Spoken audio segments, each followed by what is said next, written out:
आपण पाहत आहात सत्यदर्शन। जगद्गुरू स्वामी हडपत अप्पांना जयंती संपन्न। दक्षिण सोलापूर वडकपाळ येथील जगद्गुरू स्वामी हडपत अप्पांना जयंतीचे आयोजन नाभिक दुकानदार व बसवण्णा हडपत परिवार यांच्या वतीने करण्यात आले। यावेळी जगद्गुरू स्वामी हडपत अप्पांना यांच्या प्रतिमेचे पूजन, आरती, प्रवचन, भजन, कीर्तन आदी कार्यक्रम करण्यात आले।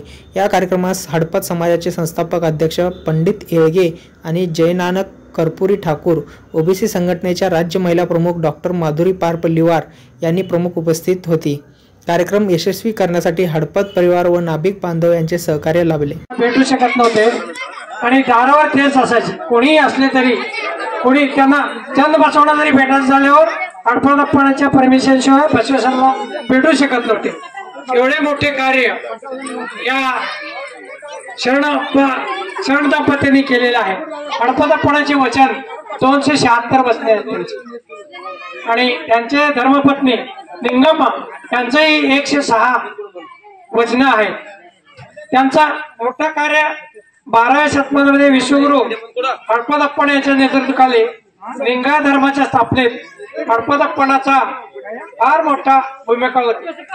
त्या काळाच्या वर्ण भेदमध्ये ब्राह्मण, श्रेष्ठ, शूद्र किंवा अस्पृश्य असे जातीभेद, लिंगभेद त्यावेळी त्या काळामध्ये समाजाचा निर्माण झालेल्या या जातीभेद सगळ्यांना समूळ नष्ट करण्यासाठी बसवेश्वराबरोबर हडपतअप्पांनी फार मोठं काम केलेलं आहे।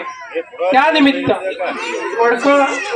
वडकपाळ ग्रामस्थांनी आपण सगळ्यांनी मिळून हडपतअप्पांची आज 176 जयंती आपण सगळ्यांनी मिळून हे मोठा कार्यक्रम केला। त्याबद्दल मी पंडित येळगे, महाराष्ट्राचा हडपत समाजचा अध्यक्ष आहे।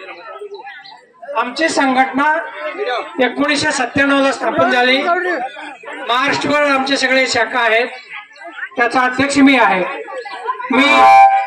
मी बँक ऑफ इंडिया मध्ये ऑफिसर होतो। आता 2021 मध्ये रिटायर झालेला आहे। त्याच्यानं फुल टाइम काम मी समाजाकरता देत आहे आणि वडकपाळकरांनी काय केली आपल्या कार्यकर्त्यांनी मला काल फक्त संध्याकाळी 8 वाजता सांगितलं। बाकीचे लोक आपल्या बरोबर येऊ शकले नाहीत, त्यामुळे आपल्या ग्रामस्थांचा मी सगळ्यांचं त्याबद्दल मी माफी मागतो। आपण